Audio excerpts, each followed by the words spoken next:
Welcome to the module on assessment tools and strategies. The facilitators of early learning centers play a pivotal role in the assessment process as a primary stakeholder. Amidst their role in the teaching learning process, they should realize their responsibility towards demonstrating or evaluating the program effectiveness and its accountability.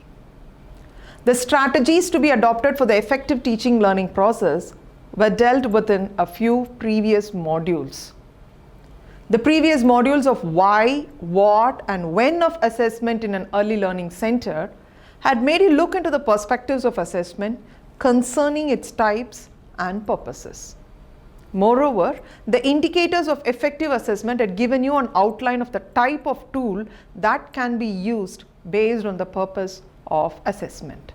Still, I can hear you asking certain questions. How to evaluate or demonstrate the program effectiveness? What are the strategies or tools to be used to assess the child as an individual and the program as a whole? In what context can it be used? How can the information gathered be documented? What are the limitations encountered while using the documenting methods? This module on assessment tools and strategies is formulated in such a way that it answers all the above asked questions. The main objective of the assessment is to improve the learning outcomes of children. During the period of early childhood, the most important and widely used tool to gather information and evidence about a child or a program is employing informal assessment that would be dealt in the first video. Moreover, formal assessment tools are also equally employed, and it is going to be explained in the second video. At the end of this video, you will be able to identify the tools and strategies of informal assessment, which is said to be the vital source of gathering information about a child. As already mentioned, assessment is a part of every educator's repertoire. The process of informal assessment involves systematic observation, eliciting responses from children, gathering of activity products done by the child, collecting information from the family members. First one is systematic observation. Observation skills are the most important tool to be developed and appropriately used by an educator for effective assessment. As and when a child gets enrolled in a learning center, the educator should be aware of the child's interests, strengths, weaknesses, potentials, temperament, and the child's sociability.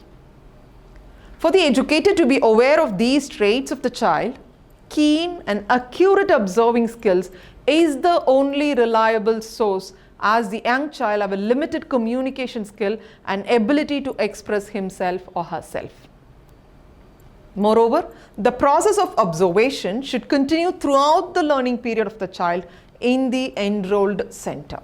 First one is that objective description of behavior without judgmental tags.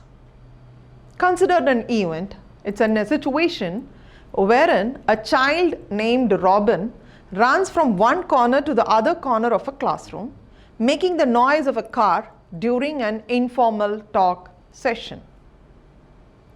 The observational description to this situation can be: during the informal talk session, Robin ran from one corner to the other in the classroom, making sounds of a car. The judgmental tag could be: Robin is hyperactive. For an objective description of the child, the activity should be interpreted effectively with more evidences. But before collecting evidence, getting into a judgment is meaningless and can be inaccurate, leading to false assumption. The second is observe in a different context. A child's behavior varies depending on the context and the interest. Robin was observed to be attentive during the informal talk the next day and even other days. The manifestation of the behavior of running around the classroom happened when the informal talk diverted itself to the cars. The third is observe at different times of the day. The educator should get to know the complete information of a child, as the child's behavior and the process of learning gets affected by many factors such as hunger, tiredness, boredom, and fear. A child who does not show his performance in a given task at a point of time might show at another trial. So, observation should be carried out at different times of the day. Then comes observe children as individuals as well as a group. Allow the child to interact with others during the free play session to get complete information of the learning and the development potential of the child. Through interaction with others, a child can be assessed on his or her language development, social skills, and ability to solve problems. Then, every child to be given a specific period to observe. It's a well-known fact that few children derive more attention than others. But the educator should be cautious in not overlooking other children. So, she should plan a particular time to observe every child systematically. Then it is about avoid and be aware of biases, both individual and the cultural bias. A behavior manifested by a child would be interpreted differently by different teachers, as the interpretation depends on the teacher's personal and cultural ideas.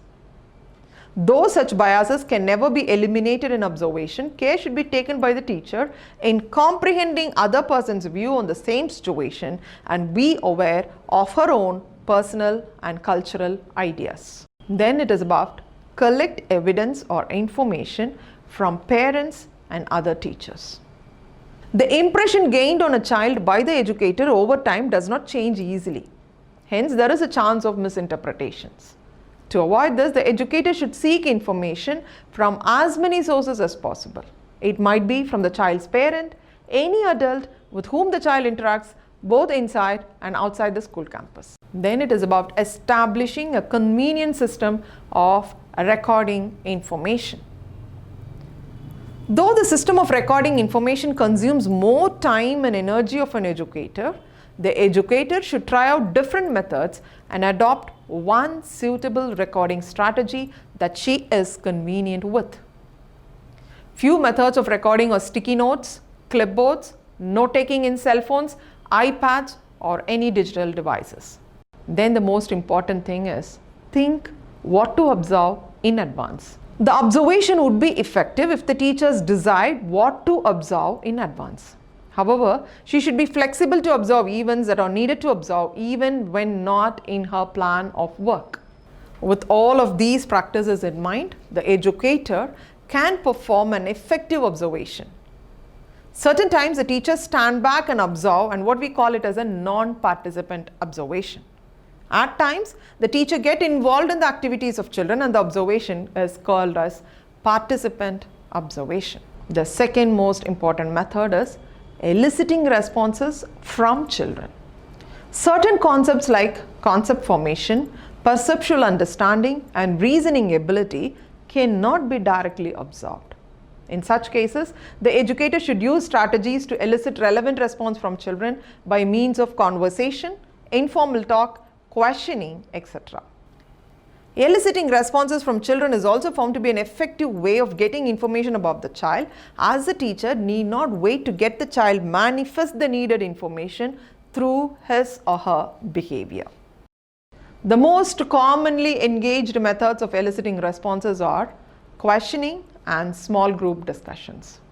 It is always better to ask open-ended questions so that the child is given space to think it over by tapping his or her imagination potential and reasoning ability. Small group discussion. The child's thinking process in a group can be assessed by small group discussions.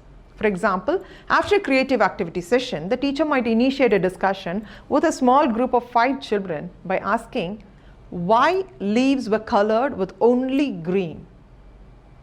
The children would come up with different answers, and even one could say, I colored it with yellow as I have a plant with yellow leaves in my home. Then the third aspect is gathering of activity products done by the child. In a day at preschool, the child produces his or her work products like worksheets, writing sheets, drawing, pasting, painting, collage or role play performance, etc. These products have to be collected and filed systematically, as every work products indicate evidence of learning and development potential of a child. At a later stage, the educator can compile all the work products referred to as a portfolio and show it to the child and the parents as a PowerPoint presentation or digital photos. The fourth method is collecting information from the family members. Instead of considering parents as a mere audience, the educator should seek as many information as possible from them about the child during parent-teachers meetings and report card meetings. Parents are the only source to depict the behavior of the child outside the school. The information from parents is so important to validate the conclusion on disability and special needs. Hence, the 4 steps to be followed in observation of children as a part of informal assessment that was dealt would have made you to develop an insight into what is observation and what is not. Hoping to meet you in the next video that would deal with the methods of formal assessment.